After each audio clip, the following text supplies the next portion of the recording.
నిజామాబాద్ నవీపేట్ మండలంలో కెనరా బ్యాంకు వద్ద దోపిడీ కలకలం. నిజామాబాద్ జిల్లా నవీపేట్ మండలం జన్నపల్లి గ్రామంలో కెనరా బ్యాంకు వద్ద దోపిడీ ఘటన చోటు చేసుకుంది. స్థానికుల సమాచారం మేరకు బాధితులు బ్యాంకు నుంచి వారి గ్రామానికి వెళ్తుండగా మార్గమధ్యంలో దుండగులు బ్యాగును లాక్కెళ్లారు. బాధితులు తెలిపిన వివరాల ప్రకారం దోచుకున్న బ్యాగులో 1,98,000 రూపాయల నగదు, పట్టా పాస్బుక్, ఇతర కీలక డాక్యుమెంట్లు ఉన్నాయని పేర్కొన్నారు. బాధితులు పోలీసులకు సమాచారం ఇవ్వడంతో వారు ఘటన స్థలాన్ని పరిశీలించారు. దీనిపై కేసు నమోదు చేసుకున్న పోలీసులు సీసీ కెమెరాల ఫుటేజీలను విశ్లేషిస్తూ నిందితుల జాడను తెలుసుకునే ప్రయత్నంలో ఉన్నారు.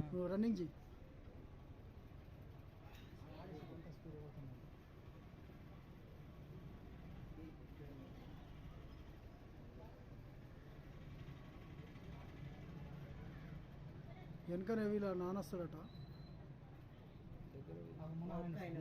రైట్.